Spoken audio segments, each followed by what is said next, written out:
I like to tell the story my father shared with me nearly 40 years ago.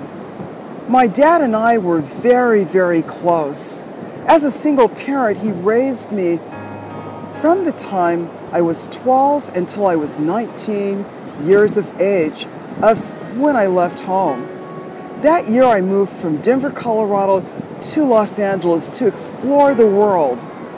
Dad remarried and we remained very close.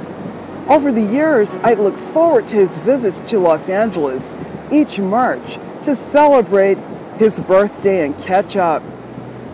Because my father was a church pastor, he used our special time to share the Word of God with me. But there was one birthday I shall never forget. I decided to take Dad to Redondo Beach, California on a Wednesday afternoon. I recall that there were hardly no people around. And it was a beautiful day. The ocean was misty and the moon had risen and was hanging above us in the sky. Dad and I walked along the beach for a while until we found a comfortable spot to sit down in the sand. And then, as we looked gazing at the water and listening to the calls of the seagulls and the pelicans as they were gracefully flying by, Dad began to talk to me about God's love for humanity, pointing to one pelican slowly soaring high in the sky, silhouetted against the moon. Dad said, "Carolyn, do you see that beautiful pelican over there?" And he said, "Imagine if that beautiful bird had only one responsibility in life. If it had to fly all the way to the moon and drop off a single grain of sand that it was carrying in its pouch. And then it had to repeat this task until there were no more sand on the face of the earth." And of course, he was saying, removed from the face of the earth.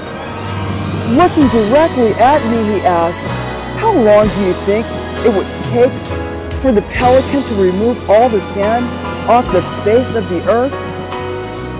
I looked at Dad. I said, "Dad, that would take forever."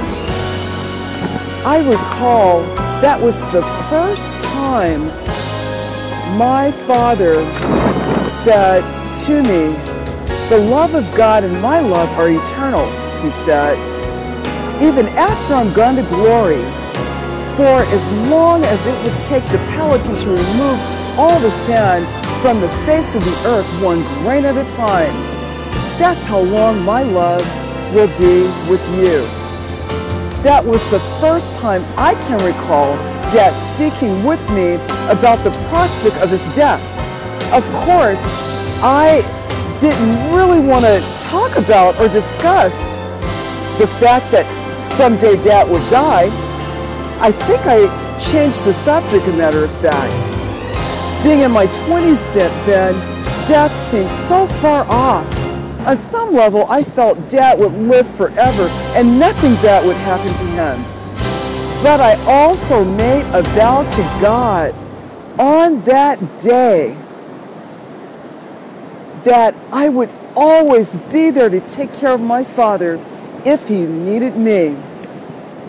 I did my best to honor this promise. My dad was my best